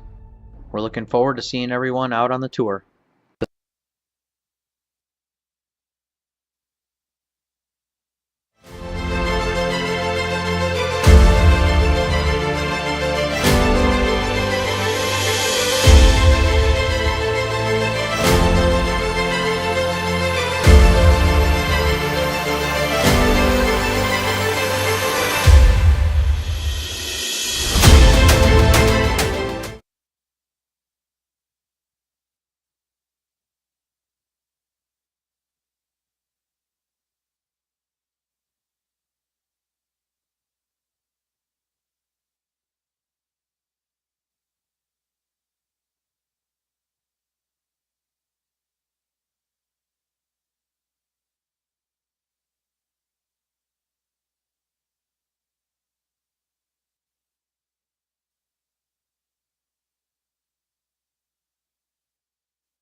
Semifinal number 2 of the winner's side in the Pro Doubles 01.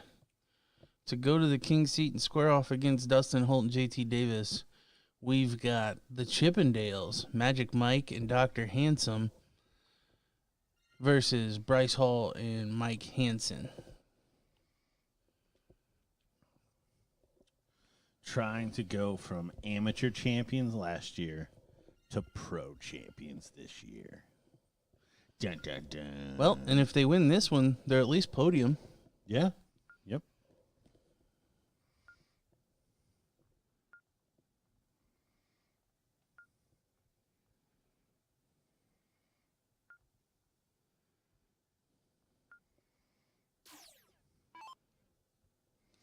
All right, board is set. Mike Scarborough to get us started.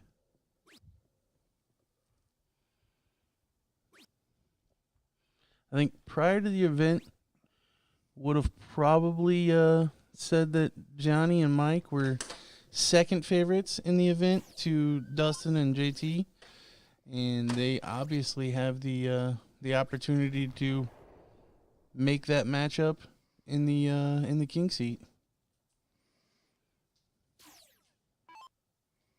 Yeah, JJ and Denny still rolling in the losers bracket.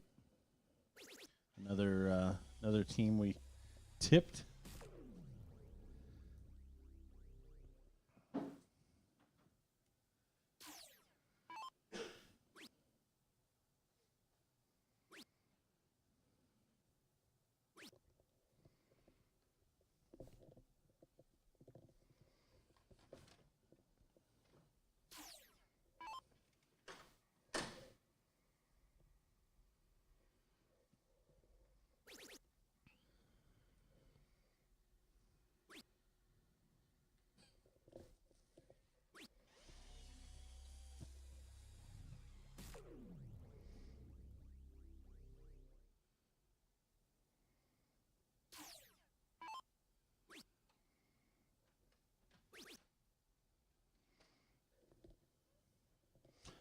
Interesting. So, Flight tipped up, hits the double 20. oh, yeah, know all too well what that's like. Yes. I forget the event, but it wasn't that long ago. What was it? It was you and I playing, right? We were in Indianapolis. That's what it was. It was Showdown. Yeah. And you had, what did you have? 70. No, you had 6 left from 73.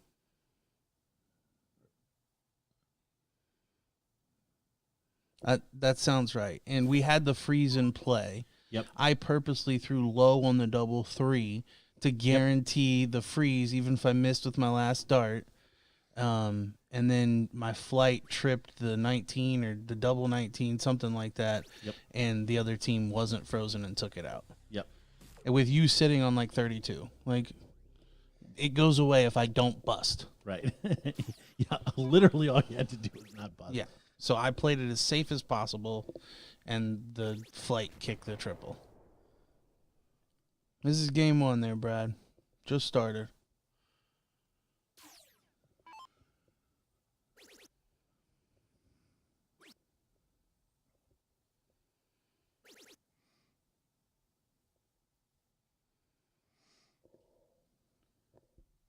So Mike needs a big shot. Probably still won't be enough at this point, but needs to start bringing it down.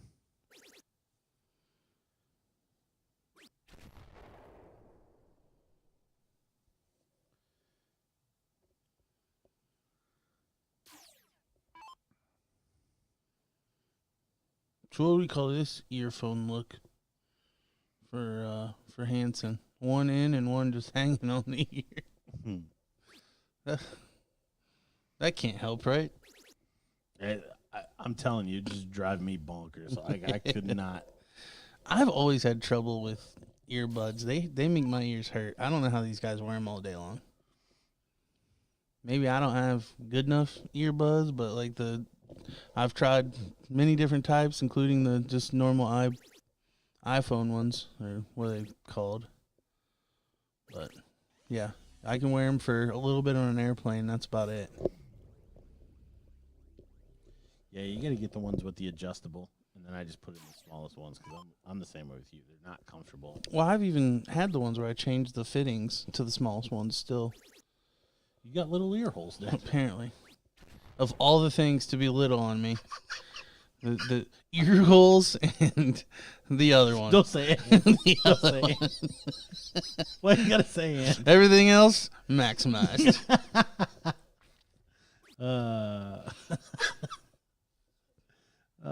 He said and. I never heard somebody make a and offensive.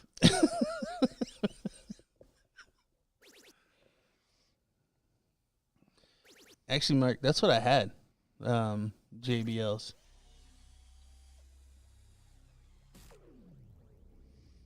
They unfortunately got stolen with my book bag, but yeah, that's what I had in my book bag for travel. So Bryce, Frozen, just gonna leave 4.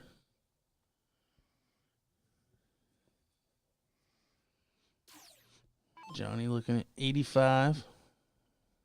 20 for Bull.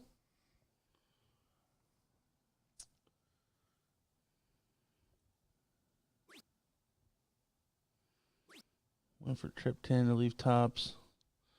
But knows that his partner Mike will be back.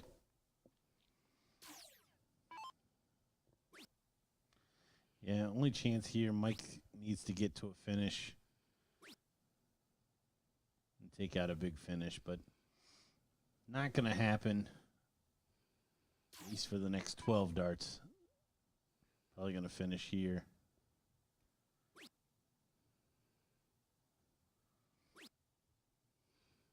Double 5.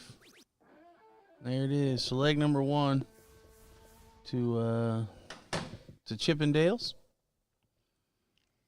We do have what would that be? 7th, 8th. We've got both 7th, 8th matches underway right now. Where are we at with the ladies? The ladies. So they're down to the queen seat. And then they're playing, looks like, the 9th through 13th matches. So yeah, it's moving along as well. The men's, not so much. They're still in the quarterfinal of the winners bracket, and there's some losers matches that are way behind. Guarantee you that's players. If you know any men that are losers, tell them to get to their board. A little better start this time around for Hansen.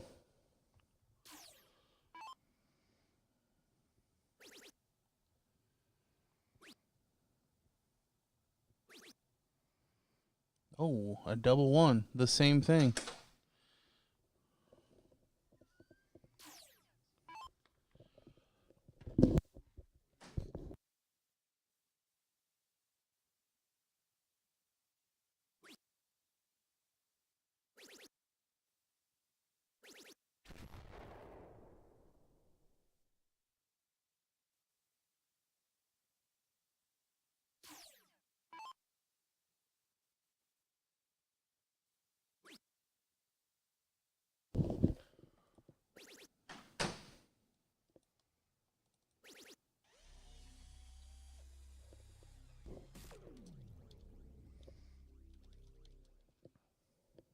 Actually, David, we haven't gotten that question, and to be honest, we're not making any of these decisions as far as the events that are played, but they actually do still have quite a few blind draws. They're just ran in between the first and second events yesterday, and if people get out of the triples early, I think they run blind draws after that as well. Yeah, it's all time permitting.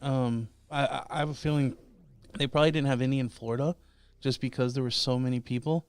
I would imagine that Pittsburgh, Texas, the bigger attended regionals, probably not going to have the side blind draws. But I know yesterday, probably halfway through the trips, there was a blind draw that kicked off for anybody that was out. So, yeah, it's not the huge Friday night $500 added blind draw, but I think most people would agree having the singles showcased on Friday night is a good play.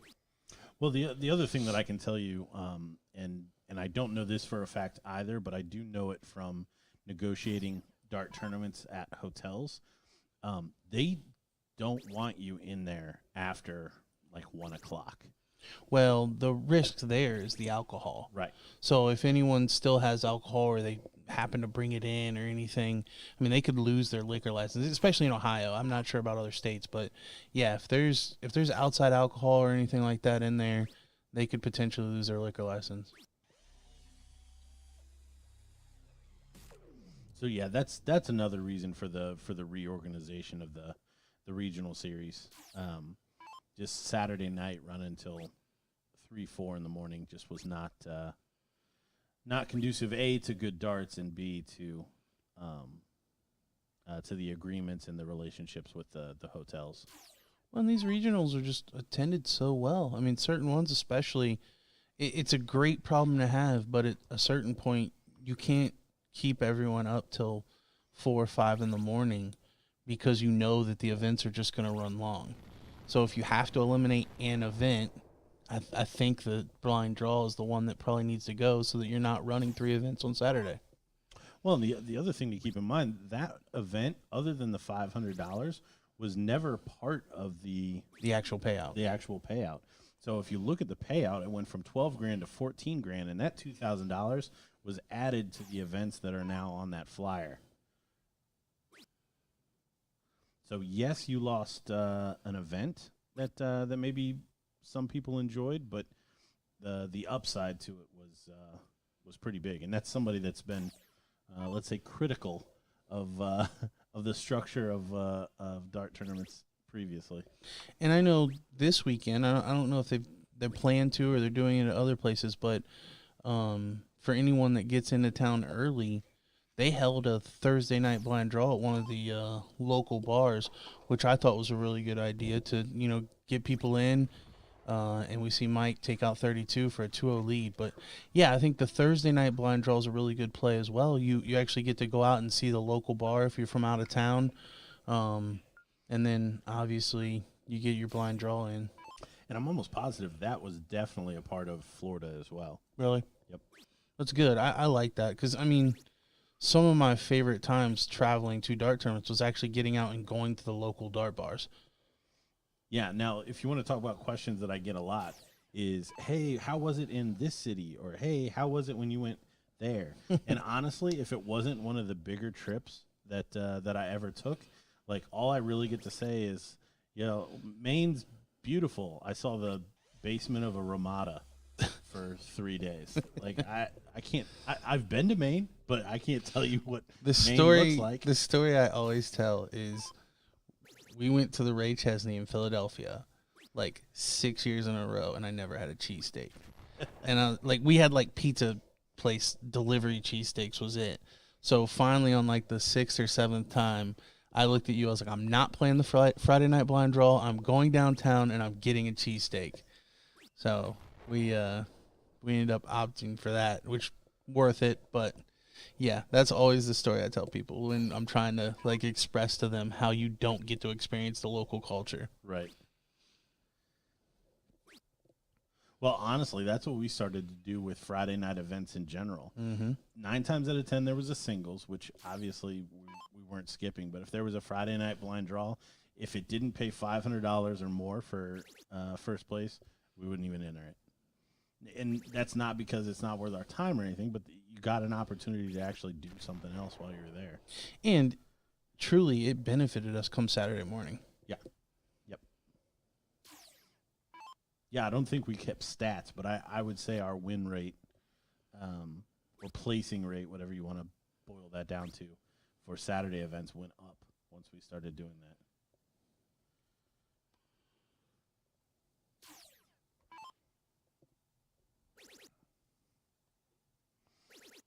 So Mike Scarborough in position to clean this up 3 straight.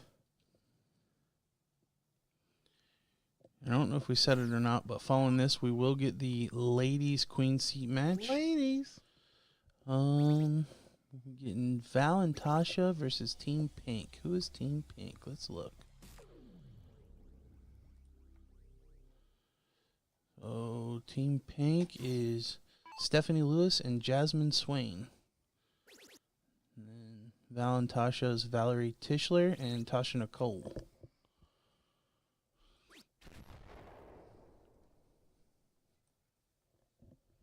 And then following that, we will come back to the pro doubles for the King's Heat.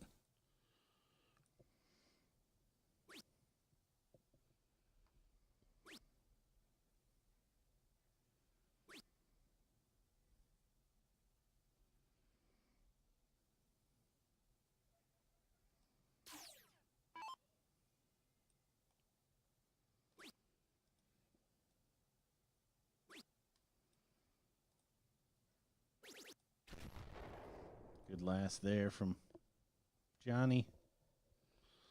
Bryce way back at 343. Even a 180 won't leave a finish. But he'll take one. Oh, 140 instead. Narrows the gap, but probably too little too late.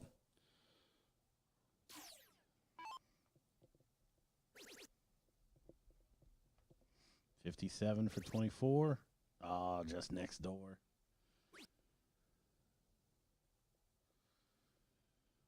So Mike Hansen here from 300. Could leave a finish.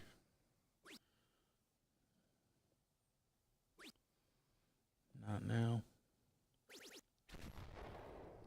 As we said, Bryce and Mike were your men's cricket champions last year. Trying to go better this year in the or do as well this year in the pro, but not looking good in this one.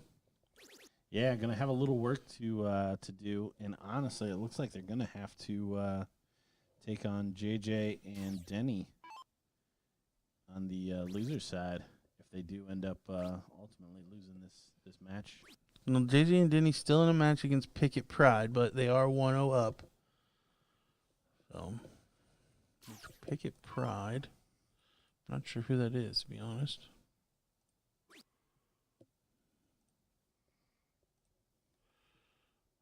That is...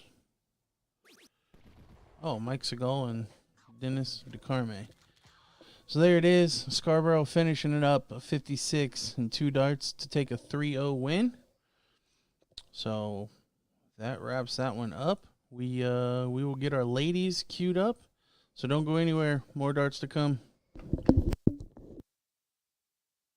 38th Annual BullShooter World Tour is set to begin September 8th, and the tour will be your opportunity to qualify for an invitation to the 3rd Annual BullShooter Invitational Shootout 2024. To qualify for an invitation, at the regionals, win first place in the Pro Cricket Singles, Pro 501 Doubles, or the Women's Combo Singles. The European BullShooter will award 2 invites. The finals in Chicago on Saturday, the 501 Doubles, place first or second in the Pro AA, Pro, Women's AA, and Women's A levels, or Monday's 501 Singles, the Pro, and the Pro AA levels. And of course, our top 2 finishers from our 2nd Annual BullShooter Invitational Shootout 2023 will receive their invitations.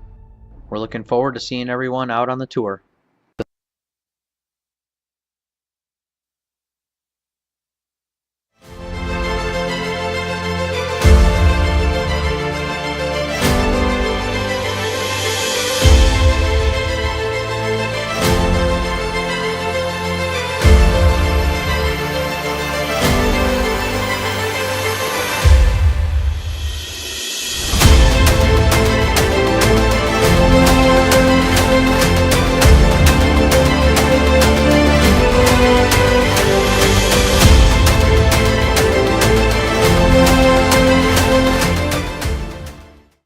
The 38th Annual BullShooter World Tour is set to begin September 8th, and the tour will be your opportunity to qualify for an invitation to the 3rd Annual BullShooter Invitational Shootout 2024. To qualify for an invitation, at the regionals, win first place in the Pro Cricket Singles, Pro 501 Doubles, or the Women's Combo Singles. The European BullShooter will award 2 invites. The finals in Chicago